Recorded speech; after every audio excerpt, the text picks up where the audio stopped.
Boa tarde, boa tarde. É um prazer estar aqui para essa homenagem que queremos fazer à publicação do importante O Livro dos Médiuns, por Allan Kardec, há 160 anos atrás. Iremos traçar um breve histórico do surgimento desse livro e discutir sinteticamente o seu conteúdo, que precisa ser bastante conhecido em qualquer época.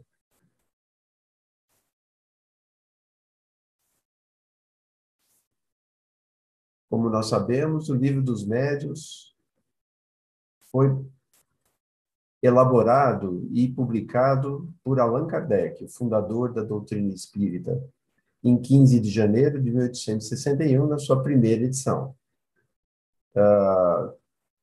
Um pouco depois, acabou publicando uma segunda edição com um conteúdo ampliado e que é aquela que nós atualmente usamos e que serviu de base, tem servido de base para as traduções, em particular em língua portuguesa.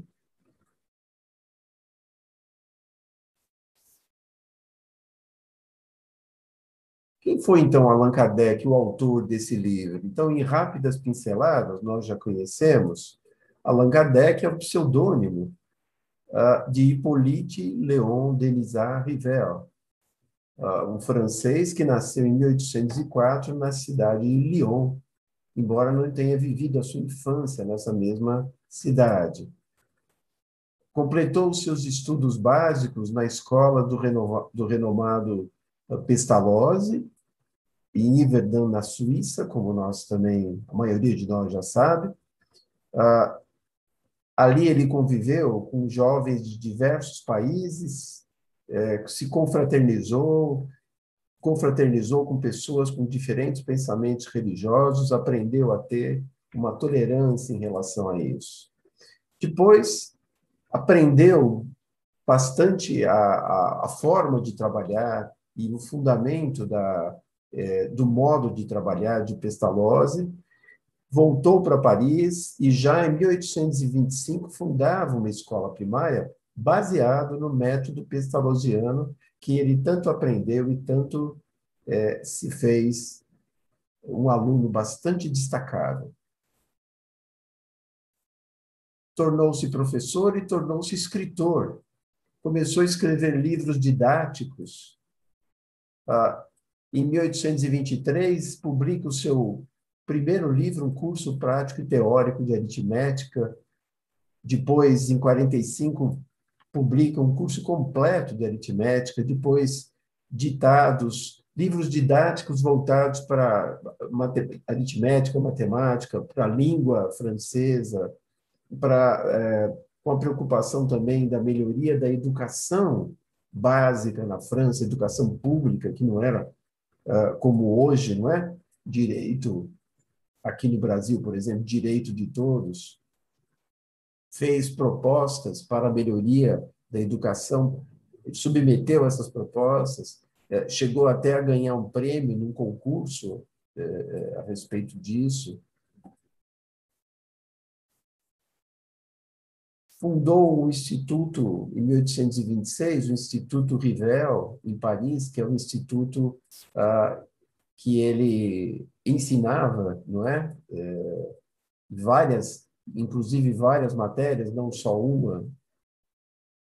Depois, em fevereiro de 1832, casou-se com aquela que seria a sua companheira pelo restante da vida, Amélie Boudet, e que ainda o auxiliaria no seu trabalho durante a vida, tanto como professor, como depois nas lides do Espiritismo, e que depois da morte de Rivel ainda acabou continuando a manter e a honrar esse trabalho que Rivel desempenhou.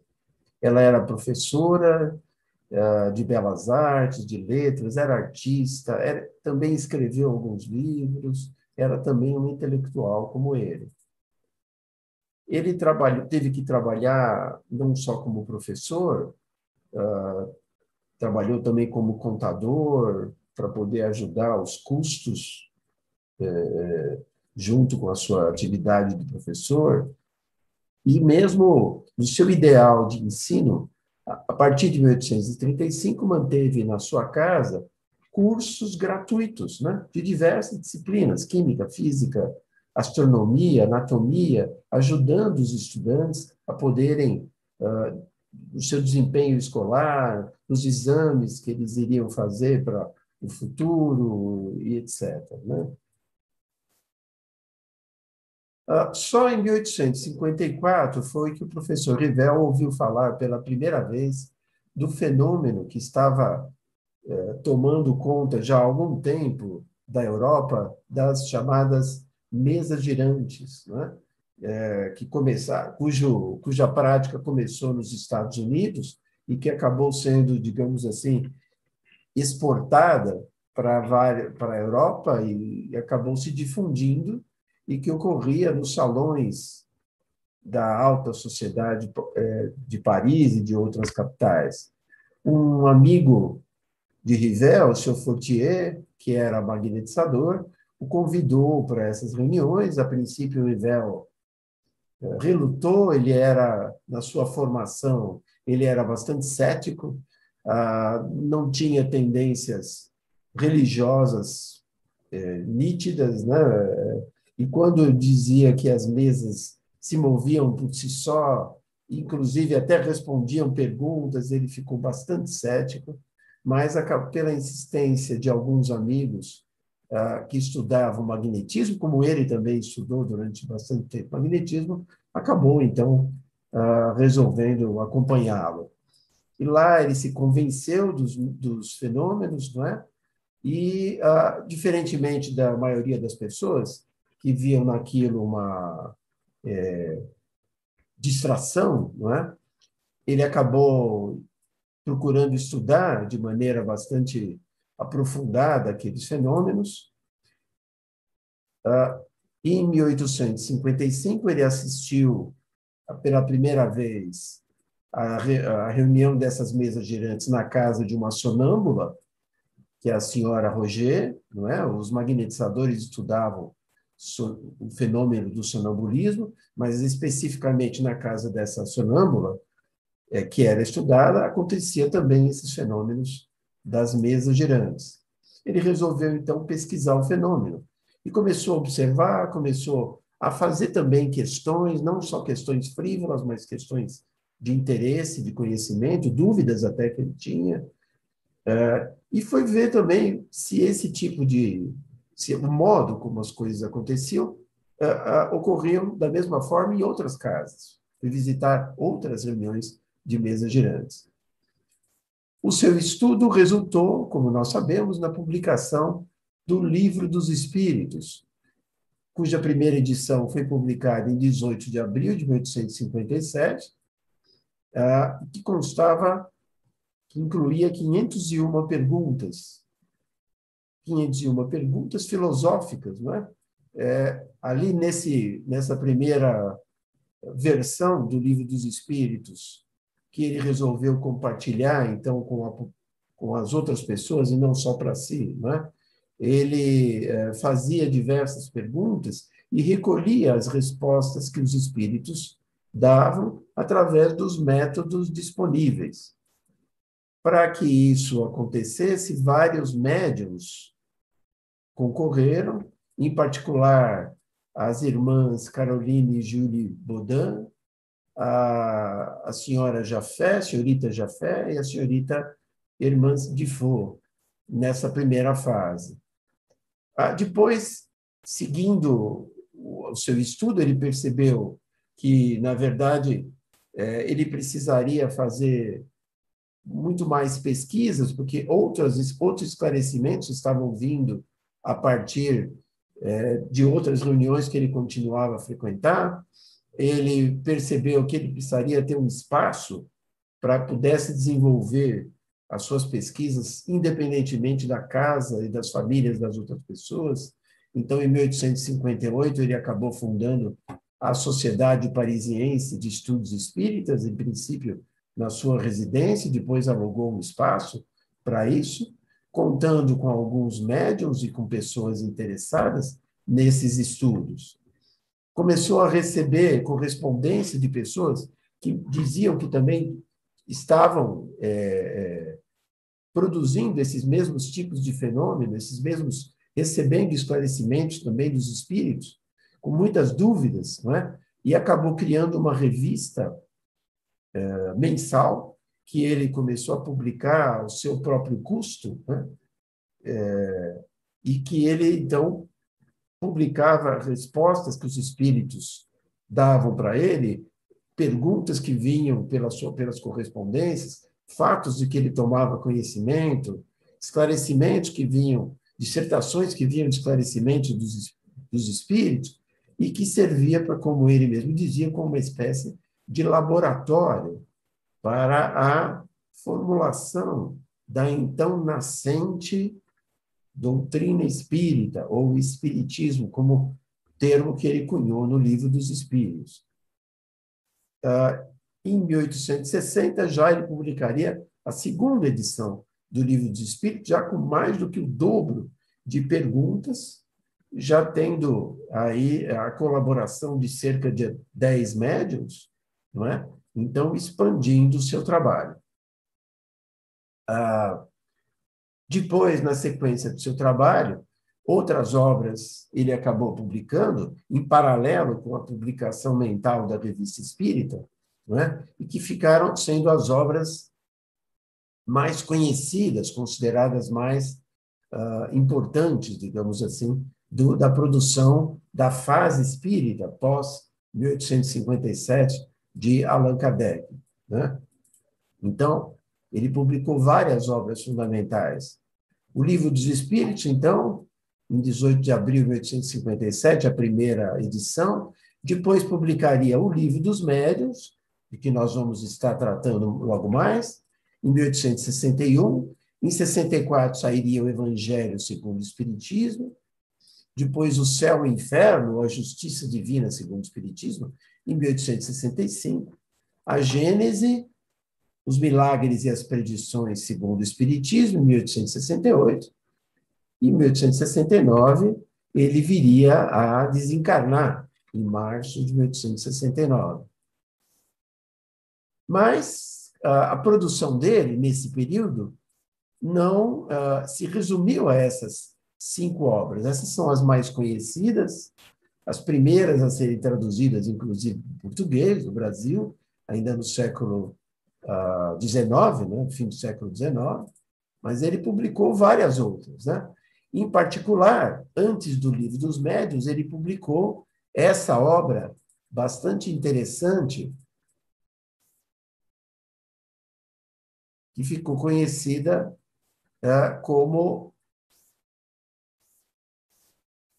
As Instruções Práticas sobre as Manifestações Espíritas. Essa obra foi a obra publicada antes do Livro dos Médiuns e que serviu de preparação para o Livro dos Médiuns. Era um manual de instruções práticas para a prática da mediunidade. Mas depois, então, outras obras surgiram. Essa instrução prática foi em 1858, né? Depois viria a Revista Espírita, que foi publicada por 12 anos por Kardec, e essa que nós temos já a tradução aqui por algumas editoras no Brasil, mas em 1859 ele publicaria o que é o Espiritismo, né? Que é considerado uma obra introdutória, o Espiritismo em sua expressão mais simples, que foi a primeira obra espírita de Kardec traduzida para o português, uma obra sintética que exatamente dá isso, os fundamentos do Espiritismo para quem quer ter uma primeira ideia. A Viagem Espírita de 1862, o relato das viagens que Kardec fez nesse período pelo interior da França e também os arredores. No final da sua vida, ele publicaria o Catálogo Racional de obras para se fundar uma biblioteca espírita para as instituições que estavam se formando, em que ele relata obras espíritas, obras dele, outras obras sobre espiritismo publicadas por outros autores, e até obras contrárias ao espiritismo, mas que poderiam ser úteis para a formação de quem quer que seja. Uma obra bastante interessante, bastante importante também. Além de outros pequenos volumes que ele foi publicando ao longo, né, do restante da sua vida. Então, o livro dos médiuns, que é aquele que nós queremos estar abordando, foi, de fato, aquele livro que serviu como guia dos médiuns e dos doutrinadores, né? Ele já teve aqui no Brasil edições por várias editoras, aqui eu estou colocando algumas capas, né, do livro dos médiuns aí, recentes, de algumas editoras, e ele, Kardec coloca ali no frontispício da obra, né, que ele contém um ensino especial dos espíritos sobre a teoria de todos os gêneros de manifestações, os meios de comunicação com o mundo invisível, o desenvolvimento da mediunidade, as dificuldades e os escolhas, os problemas que se podem encontrar na prática do espiritismo, né? É considerado por Allan Kardec como continuação do Livro dos Espíritos.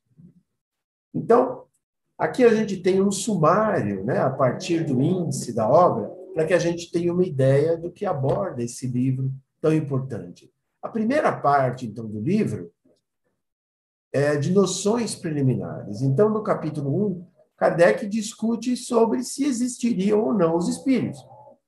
Como é que a gente pode trabalhar a mediunidade, que é a faculdade de comunicação dos espíritos, sem partir do princípio de que primeiro eles existem.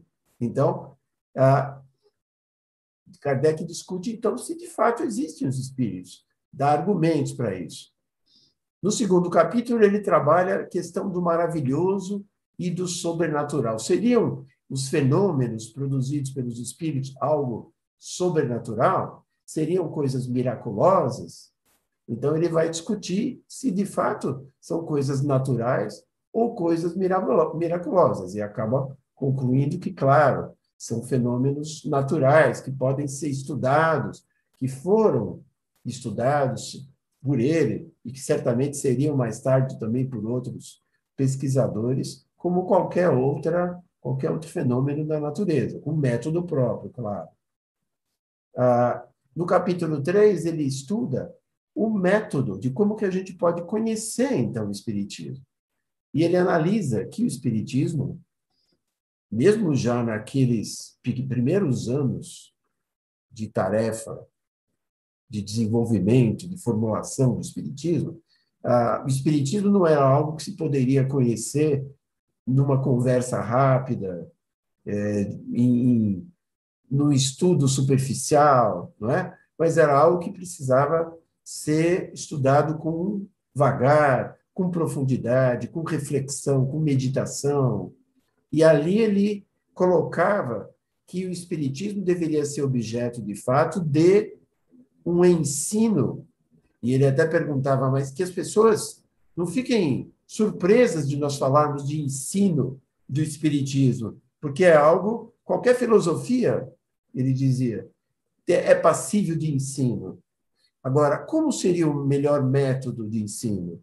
E ele discute, seria um método a partir de frequência, diversas reuniões práticas, a gente fosse aprendendo, vendo só fenômenos espíritas, e ele vai concluir que talvez não fosse o melhor, que o melhor método seria que a gente abordasse a prática com alguma noção prévia.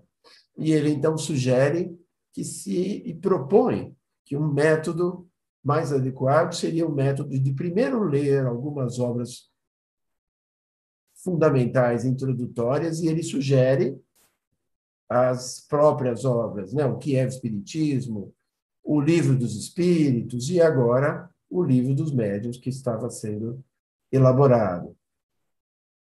Depois ele analisa os sistemas, ainda nessas noções preliminares. Ele não entrou propriamente ainda na questão das manifestações espíritas. Ele analisa os sistemas que foram elaborados no início, imaginados no início, para se tentar explicar as manifestações espíritas. Então, as pessoas achavam, não, a mesa está se movendo porque é um músculo que as pessoas acionam involuntariamente e faz a mesa se mover. E aí ele dizia, mas como é possível a mesa subir até o teto, descer, virar de ponta cabeça, etc., longe das pessoas e ser um músculo, né? Ah, não, isso é fruto da imaginação. Então ele analisa se de fato a imaginação explicaria todos os fenômenos e analisa vários sistemas que foram criados pelas pessoas e chega à conclusão de que se as pessoas realmente queriam entender o espiritismo, elas não podiam se furtar a gastarem um tempo, a analisarem com calma, a frequentarem reuniões, a inquirirem vagarosamente para que pudessem abarcar, de fato, o universo daqueles fenômenos e daquilo que eles trariam de ensinamento. A segunda parte, das manifestações espíritas propriamente, começa tratando da possibilidade da ação dos espíritos sobre a matéria. Aqui é uma extensão já do capítulo do Livro dos Espíritos sobre a intervenção dos espíritos no mundo corpóreo, né? Que nós temos lá no Livro dos Espíritos. Mostra a possibilidade dessa ação se os espíritos sobrevivem, se eles são as almas das pessoas que estavam aqui encarnadas, se eles têm perispírito, e se o perispírito pode, inclusive, mudar de densidade, por que eles não poderiam atuar na matéria? Então, ele trabalha essas noções. Depois, mostra que a atuação dos espíritos poderia se fazer produzindo efeitos físicos, como o movimento das mesas, né? E aqui entenda-se efeitos físicos, o que produz movimentos, ações físicas, produz sons, produz imagens, luzes, né? Produz efeitos no mundo físico. Né? Ele, então, discute essas produções todas. Produz, por exemplo, deslocamento de objetos, transporte de objetos de um ambiente para outro e tudo mais. Aqui ele faz essa análise rápida, depois ele mostra que também a ação dos espíritos pode produzir outro tipo de manifestações. Não só as físicas, mas manifestações que revelam uma inteligência, né? Manifestações que revelam uma vontade, que revelam um conhecimento, que revelam uma intenção. Então, aí ele vai falar dessas manifestações inteligentes em que os espíritos podem transmitir ideias. Ele mostra como é que, no início, eram transmitidas essas ideias a partir de códigos de letras, depois a partir de mesas tupi, mesas em que tinha uma ponta em que era depois encaixada um lápis, depois cestas com lápis, e foi mostrando como é que foi evoluindo a prática para se obter manifestações inteligentes, até ele chegar à conclusão de que as pessoas poderiam, elas mesmas, os médiuns, né, portar os lápis na mão e escrever, trazendo as respostas dos espíritos para as perguntas que eram feitas. Né? Bom, depois, no capítulo 4, ele tenta, então, elaborar aqui e divulgar uma teoria de como ocorriam as manifestações físicas. Como é que era possível os espíritos levantarem uma mesa, arrastarem uma mesa, levantarem pessoas, produzirem sons, né? É interessante porque, em 1861, depois, quando saiu a segunda edição, 62, Kardec já estava tentando elaborar uma teoria das manifestações físicas que ele já tinha publicado até na Revista Espírita.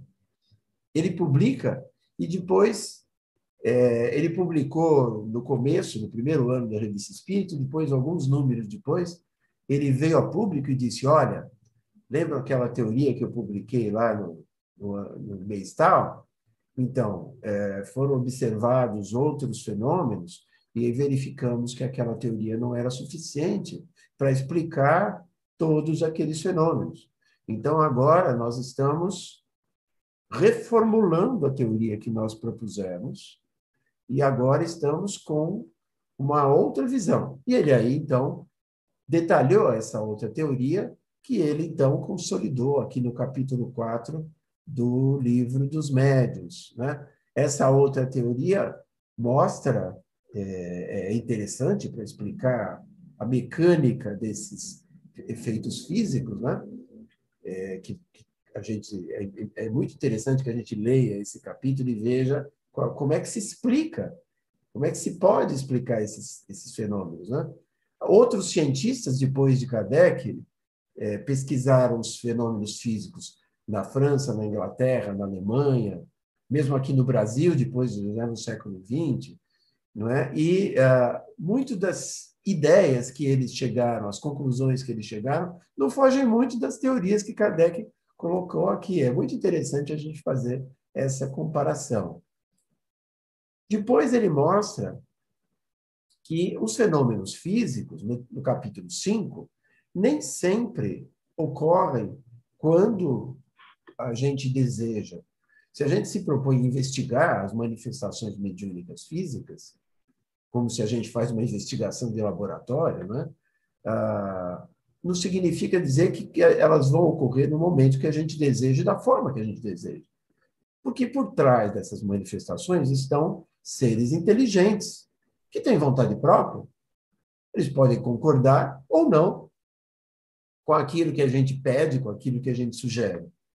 Então, ele diz que, muitas vezes, a gente tem que ter bastante paciência quando está investigando, ou estar atento para as manifestações físicas espontâneas, aquelas que, de fato, ocorrem quando nós não estamos esperando, e que são tão ricas quanto as outras.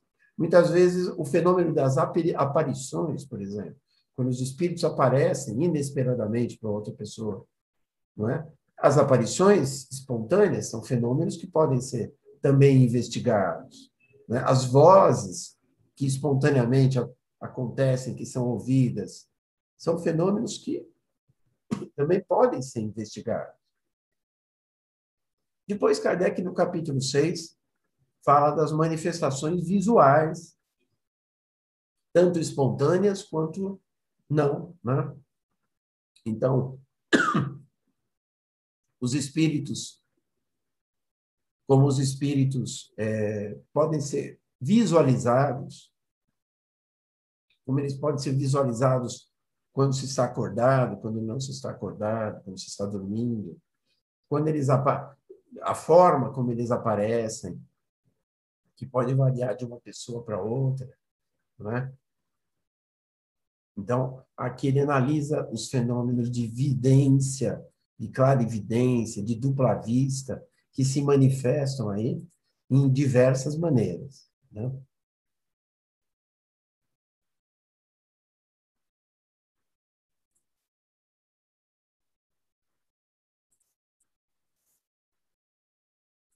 Depois, no capítulo 7, continuando aqui o sumário, do Livro dos Médiuns, Kardec analisa os fenômenos fascinantes da bicorporeidade e da transfiguração, fenômenos que já foram noticiados por personagens da história, como Santo Afonso de Ligório, em que o corpo da pessoa é visto num lugar, mas ele aparece em outro, né? Espiritualmente, claro. Mas as pessoas acabam vendo os dois ou sabendo dos dois ao mesmo tempo e parece que a pessoa tem dois corpos. Ou da transfiguração, quando a pessoa muda sua aparência, muda de tamanho, muda de figura, de aparentemente até de idade, não é?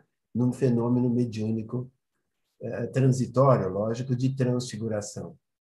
O capítulo sobre o laboratório do mundo invisível é bastante interessante. Kardec explora a possibilidade que os espíritos têm de produzirem objetos no mundo espiritual.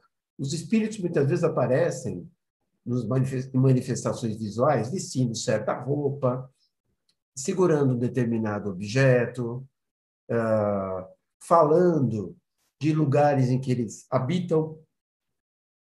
Como é que isso é possível? Então, nesse item laboratório do mundo invisível, Kardec explora a maneira como os espíritos podem produzir objetos, aparências, formas no mundo dos espíritos, né?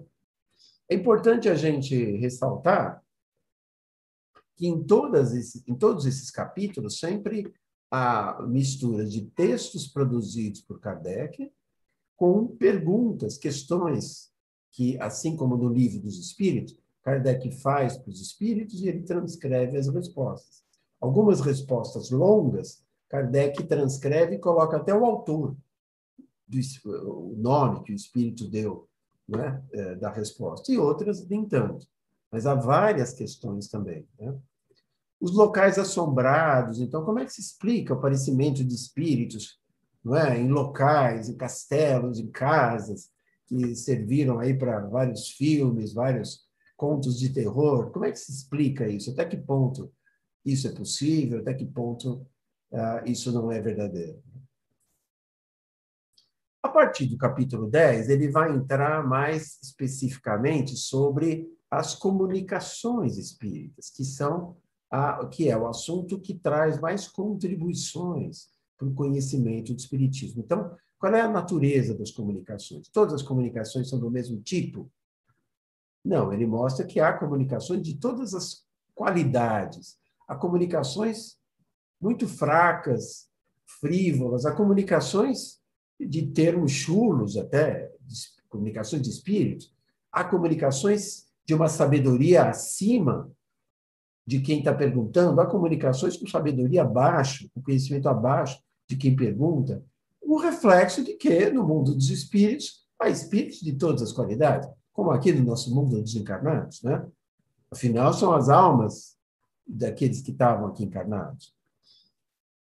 Depois ele, no capítulo 11, fala de um método, começa a falar de métodos de comunicação, né? Sematologia e tipologia são métodos de comunicação por ruídos, em que os espíritos se comunicam por pancadas num objeto, na mesa, numa parede, e que podem servir até para uma comunicação se criar um código aí de letras ou de pequenas palavras, sim, não, talvez, para se poder se comunicar. Ele coloca aqui esse capítulo, ele diz que esse não é um método, certamente, para se escrever um livro, né? Seria muito dificultoso para isso, mas ele coloca porque, historicamente, as primeiras comunicações durante as reuniões de mesa girante se davam por esse método, não é? Então, são registros históricos.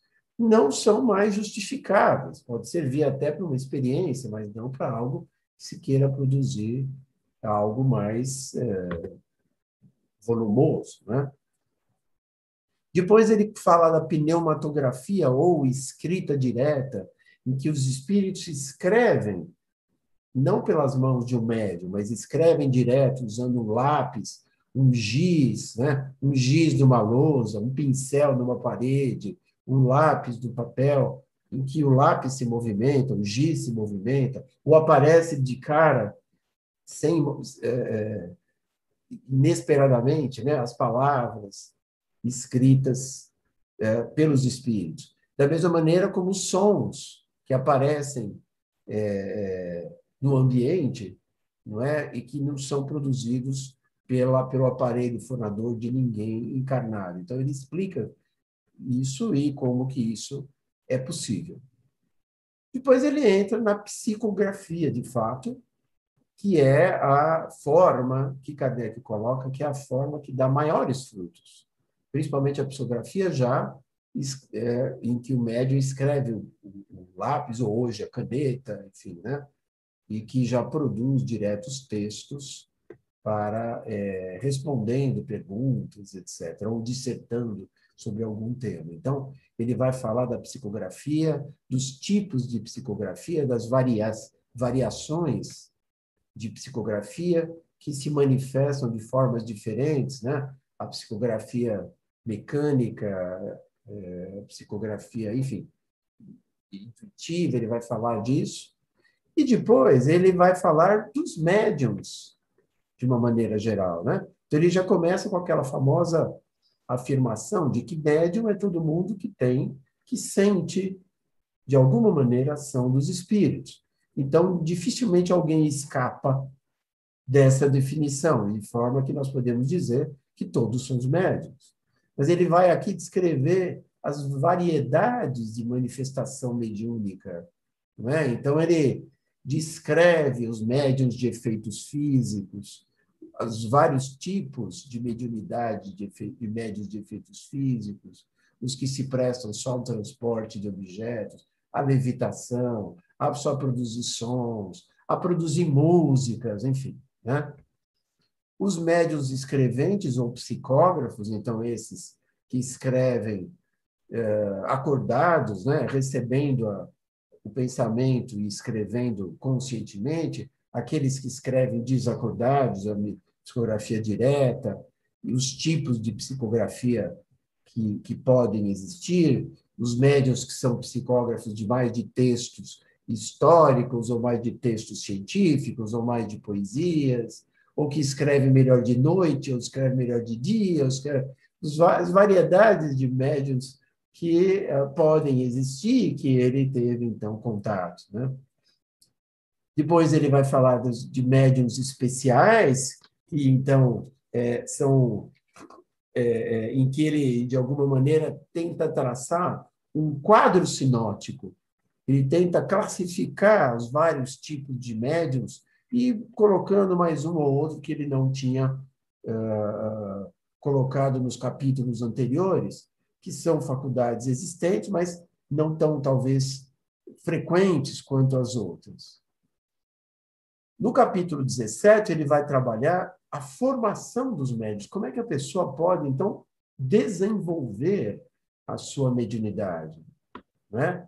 E, de qualquer forma, ele vai dizer assim que, embora todos sejamos médiuns, mas a mediunidade aparece em graus diferentes. E as pessoas que vão ter maior produção mediúnica, essas são mais raras, as que têm a mediunidade mais ostensiva. Então, ele tenta colocar claramente ali como é que se pode desenvolver e educar a mediunidade. Ele dá sugestões práticas, o que funciona, o que não funciona, não é? E dá uma série de conselhos, principalmente para a mediunidade psicográfica, que é o que ele enfatiza mais. No capítulo 18, ele aborda os inconvenientes e perigos da mediunidade. A mediunidade traz algum perigo? Desenvolver a mediunidade leva as pessoas a se tornarem loucos? Existia uma acusação na época, né? A mediunidade leva à loucura? Crianças podem desenvolver mediunidade, jovens. Kardec tinha trabalhado até com médiuns até razoavelmente jovens, já ainda não crianças, mas ainda em torno de 20 e poucos anos para frente, né? Será que isso tem algum inconveniente? E aí ele discute essas questões que vale a pena a gente ler com bastante calma, né? E desmistifica uma série de coisas e tranquiliza tantas outras. O médium, nas comunicações mediúnicas, ele é passivo, como muitos ainda acreditam.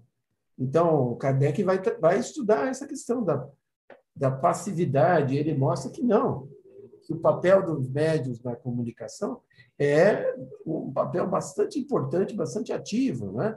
Mesmo nas manifestações ditas mecânicas, né? E ele, então, mostra que o médium acaba contribuindo nas comunicações. E que é natural que isso aconteça, porque, embora a gente possa comparar o médium com o telefone, mas um telefone é um objeto e o médium é um ser pensante. E o médium, então, pensa e ele não se anula enquanto o espírito vai se comunicar através dele, não é? Então, o médium interfere, sim, e ele, então, discute aqui como lidar com essa interferência, que nós chamamos de interferência anímica, né, dos médiuns nas comunicações. Como lidar com isso? Faz parte do processo, né? Então, como utilizar isso? É um capítulo fundamental e que discute de uma maneira que muito poucos espíritas, ainda hoje, entendem a mediunidade. A gente, às vezes, tem muitos enganos ainda a respeito do papel dos médiuns, achando que ele tem que se anular e que essa é a virtude dele. Continuando, Kardec, então, coloca o seguinte: bom, ok, o médium é só um instrumento, mas e a moral dele não interfere? Ele mostra que interfere, sim, né? Não, talvez não interfira tanto da maneira como as pessoas imaginavam, mas ele mostra que interfere, sim, na qualidade da produção do médium, né? E aí ainda Kardec pergunta para os espíritos: existe algum médium perfeito? Existe algum médium que nunca foi enganado por espíritos? Leiam esse capítulo para ver qual é a resposta. É muito importante, acreditem, em função do nosso movimento espírita e da maneira como a gente se relaciona com os médiuns. No capítulo 21, Kardec analisa a influência do meio. Será que há algum ambiente específico mais adequado para a manifestação mediúnica em detrimento de outro? Certos ambientes são mais favoráveis ou menos favoráveis? As paredes, a forma, o que será do meio que interfere na produção mediúnica? No capítulo 22, Kardec vai analisar a questão da mediunidade nos animais. Muita gente perguntava, mas então os animais também podem dar comunicação? Porque haviam pessoas que diziam, olha, mas o médium X recebeu a comunicação de um passarinho. Os animais podem se comunicar? Os espíritos dos animais podem se comunicar por um médium? Ou por outra, os próprios animais encarnados, vivos, podem dar comunicação de outros espíritos? Então, Kardec aqui analisa essa questão, recupera um pouco questões do Livro dos Espíritos sobre a evolução do princípio inteligente nas diversas espécies, né? Sobre as características dos animais e pontua o que é possível, o que não é possível, o que os animais podem perceber, o que é fantasia, né? Então, isso é bastante importante. Capítulo 23 é um dos maiores capítulos aqui do livro. Ele vai analisar o fenômeno da obsessão, né? Da interferência de espíritos que causam problema nos encarnados. Ele vai analisar as causas do fenômeno da obsessão, como elas se manifestam, em que grau, em que intensidade, em que profundidade, e certamente vai analisar também como se pode trabalhar, como se pode evitar e como se pode tratar a questão da obsessão. Esse é um capítulo fundamental, ele dá várias dicas. Tanto esse capítulo como vários dos outros, tem vários casos que são narrados na Revista Espírita, nas traduções brasileiras, em particular na tradução de Herculano Pires, né? Há várias observações, tanto de Kardec quanto de Herculano, citando casos da Revista Espírita que trazem exemplos aí de obsessão, de tratamento de obsessão e de outros tantos fenômenos mediúnicos. Capítulo 24 e o 25 e o 26 vão tratar do modo de se relacionar com os espíritos quando estamos tendo uma manifestação deles. Então, se um espírito se apresenta como eu fui Moisés, como é que nós podemos saber que ele foi Moisés mesmo? Aí o outro diz, não, eu fui Jesus. Houve, no livro dos médios, Kardec, do final, ele, no apêndice, ele coloca lá algumas comunicações, né? Registra algumas comunicações curiosas lá, e tem uma delas assinada por Jesus. Como é que eu vou saber que é Jesus? Ou se ele diz que é o meu tataravô, como é que eu vou saber se é? Então, ali ele vai discutir a identidade dos espíritos. Como é que a gente pode... O espírito não traz o RG, né? Como é que a gente pode saber? E menos ainda, como é que eu vou saber se o espírito é um espírito de fato bom, bem intencionado, ou é um espírito mal intencionado? Como é que eu distingo? Se eu, principalmente nas comunicações em que eu não vejo o espírito. E mesmo quando eu vejo. O capítulo das evocações talvez seja um dos capítulos que hoje em dia são menos estudados, ou talvez menos utilizados na prática, porque o movimento espírita ficou com a ideia de que o telefone só toca de lá para cá, que a gente só tem que esperar a comunicação dos espíritos e não provocá-la. Kardec agia completamente diferente, né? A prova disso é esse capítulo das evocações, em que Kardec vai analisar as comunicações espontâneas e as provocadas, e como se pode otimizar ambas, né? Como é que a gente faz para evocar um espírito determinado, ou que tipo, como que a gente faz uma evocação com algum sucesso, ou e outras que não têm tanto sucesso? Como é que será que sempre a gente pode evocar qualquer espírito a qualquer hora, né? E ligando com a ideia da identidade, será que sempre, e quando eu evoco o espírito, aquele que se manifesta é exatamente aquele que eu evoquei, que eu chamei? Então, são muitas coisas importantes para que a gente analise com bastante calma, para que dê o devido valor para as comunicações que a gente recebe ou que outros recebem. Quais são as perguntas que se podem fazer para os espíritos? Pode fazer pergunta para os espíritos? Claro. É só Kardec fazer pergunta no livro dos espíritos, no livro dos médiuns? Não. Ele disse que esse é o método. Se não fosse o método, ele não escreveria isso no livro dos médiuns. Esse livro dos médiuns é o guia para os médiuns. Então, aqui, ele ensina que perguntas nós podemos fazer para os espíritos, que tipo de perguntas nós podemos fazer para os espíritos, não é? Será que qualquer tipo de pergunta é útil para os espíritos? Vai dar resultado, né? Kardec foi desenvolvendo seu traquejo de fazer perguntas à medida que ele foi evoluindo, foi tendo experiência no seu trabalho na elaboração do espiritismo. Então, que perguntas dão bons resultados, que perguntas não dão? Né? Como construir as perguntas também. Também ele discute aí a questão das mistificações nesse capítulo. Então,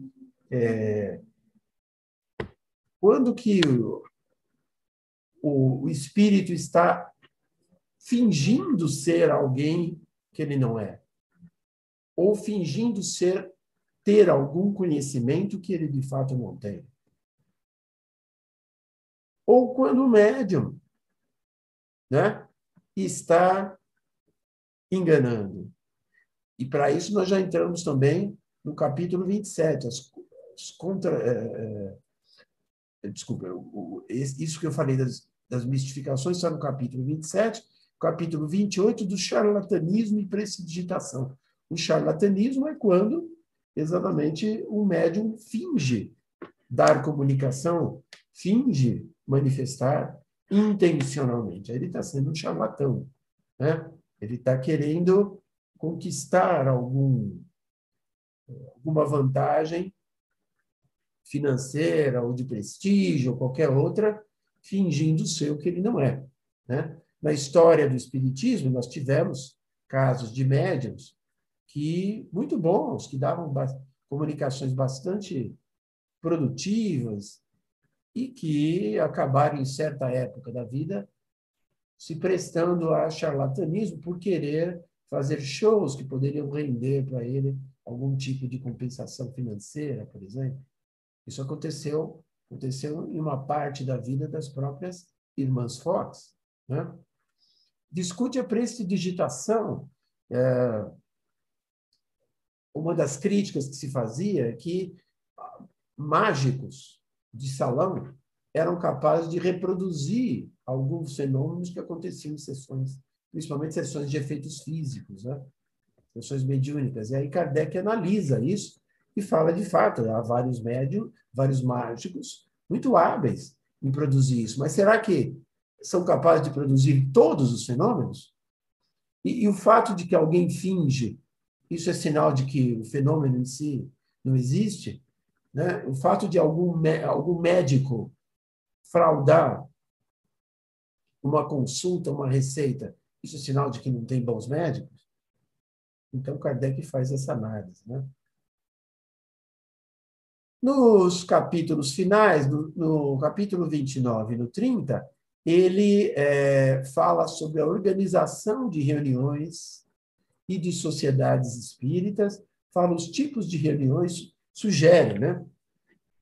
Porque as pessoas queriam orientações de como elas poderiam fundar ou organizar instituições espíritas, né? Já tinham, nessa época, algumas fundadas na França e fora da França. Então, ele aqui dá sugestões de tipos de reuniões, de tipos de organização de sociedades, né? Posta também no capítulo 30, como sugestão, o regulamento da Sociedade Espírita de Paris, mas discute os termos desse regulamento. É muito interessante para a gente também comparar com as nossas sociedades espíritas, e o que a gente se inspirou e o que não se inspirou daquilo que era feito na época de Kardec, né? O que mudou também, de lá para cá, claro. Capítulo 31, então, ele põe exemplos de dissertações espíritas, dissertações boas e dissertações não tão boas, mas ele analisa. Isso é interessante, ele não só põe a mensagem, como a gente chama, mas ele comenta, é muito interessante. E depois, o último capítulo, ele vai ter aqui um vocabulário espírita, né? Um dicionário de termos que aparecem no trato do espiritismo, e então ele põe o sinônimo rápido dele, né? O que é uma gênere? A gênere foi um termo criado por Kardec. O que é um gênere, por exemplo? E ele vai lá no vocabulário espírita e a gente sabe, assim como tantos outros, né? Perispírito, que nós já sabemos, etc. Então, vejam como é rico, como esse livro é rico e instigante para que a gente conheça a prática, né, da doutrina. A mediunidade não foi criada pelo Espiritismo. Longe disso. Mediunidade é uma faculdade que sempre existiu, mas o modo de trabalhar com a mediunidade a partir de Kardec deu um salto. E é isso que esse livro serve de orientação. Na edição brasileira, traduzida por Herculano Pires, há uma página inicial chamada Explicação, em que Herculano diz que a ciência espírita teve como vestíbulo as manifestações físicas, mas a sua finalidade é moral. Suas pesquisas devem desenvolver-se nesse sentido. Provada a sobrevivência espiritual e a comunicabilidade, o espiritismo não deve parar só na prova da sobrevivência e da comunicabilidade, mas ele deve aprofundar-se na investigação dos processos de comunicação, da situação dos espíritos após a morte, das leis que regulam as relações permanentes entre os espíritos e os homens e suas consequências nessa vida. E essas coisas em diante.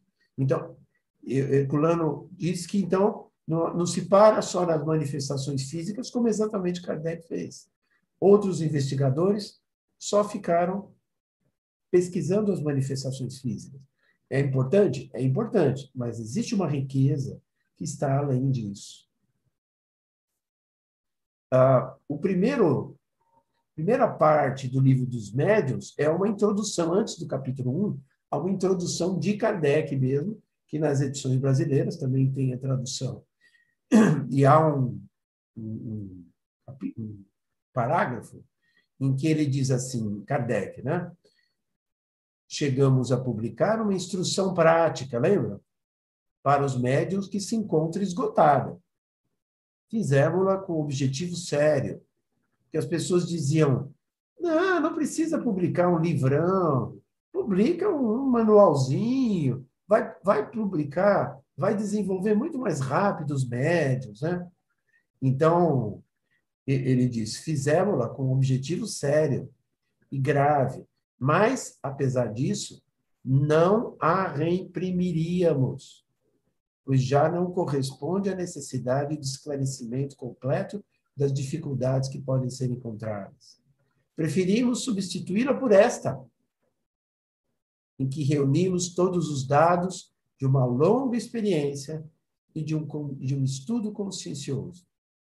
Ela contribuirá, esperamos, para mostrar o caráter sério do Espiritismo, que é a sua essência, e para afastar a ideia de frivolidade e de divertimento. Então, aí ele já tinha uma experiência para dizer que aquilo não era suficiente, que ele precisava realmente de instruções mais sérias, não é? Para que as pessoas não achassem que era uma mera brincadeira. Ainda Kardec, num outro tópico, diz assim, num outro parágrafo, depois da exposição do aspecto filosófico da ciência espírita no Livro dos Espíritos, damos nesta obra a sua parte prática. Esta obra, o Livro dos Médiuns, para que aqueles que desejarem ocupar-se das manifestações, seja pessoalmente, seja pela observação de experiências alheias, tenham aqui uma orientação. Verão aqui os escolhos que poderão encontrar e estarão em condições de evitá-los. Essa segunda edição foi bem melhorada. Essa introdução já é a introdução completa da segunda edição, que foi revisada e ampliada. Isso está escrito na segunda edição. Essa segunda edição foi bem melhorada, apresentando-se mais completa do que a primeira. Foi corrigida com especial cuidado pelos espíritos, que lhe acrescentaram um grande número de observações e instruções do mais alto interesse. Então, ele publicou em 61 a primeira edição, e em 62 ele já fez uma segunda edição, que tinha até alguns capítulos a mais.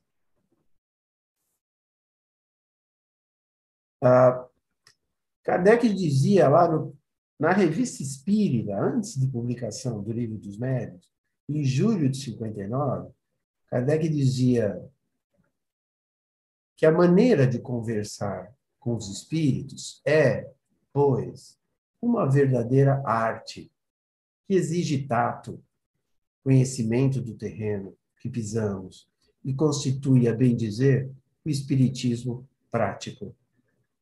Sabiamente dirigidas, as evocações podem ensinar grandes coisas. Elas oferecem um poderoso elemento de interesse, de moralidade e de convicção. De interesse, porque nos dão a conhecer o estado do mundo que a todos nos espera, do qual, por vezes, fazemos uma ideia tão bizarra. De moralidade, porque nelas podemos ver, por analogia, a nossa sorte futura. Então, a gente vê, olha, se aconteceu isso com ele, eu tenho que repensar a minha vida. De convicção, porque temos nessas conversas íntimas a prova manifesta da existência e da individualidade dos espíritos, que nada mais são do que as nossas próprias almas, desprendidas da matéria terrena. Finalizando, nós mostramos aqui um monumento que foi erigido em Lyon, cidade natal de Kardec, em 2004, monumento que fica numa praça pública e que E colocamos aqui do lado também uma frase que está no livro Que é o Espiritismo, no preâmbulo do Que é o Espiritismo, não é? E que deixa claro a visão que Kardec tinha para a doutrina que ele estava fundando e desenvolvendo as bases. O Espiritismo é, ao mesmo tempo, uma ciência de observação e uma doutrina filosófica. Como ciência prática, ele consiste nas relações que se estabelecem entre nós e os espíritos. Como filosofia, compreende todas as consequências morais que decorrem dessas mesmas relações. O Espiritismo não adota nenhuma forma de culto, não prescreve nenhum culto, não é uma religião especial. Isso está no Espiritismo em sua mais simples expressão. Não recomenda a ninguém abandonar a sua religião para adotá-la. Então, Kardec mostra aqui claramente o caráter da doutrina, cujos fundamentos ele estava elaborando. Então, é isso, amigos. Quisemos aqui, então, dar uma curta noção a respeito do que é o Livro dos Médiuns, do seu conteúdo, do momento histórico em que ele surgiu e de sua importância, que deve ser relembrada nesses 160 anos e sempre. Continuamos precisando dele para nos orientar. Obrigado pela atenção de todos. Fiquem todos com Deus e até mais.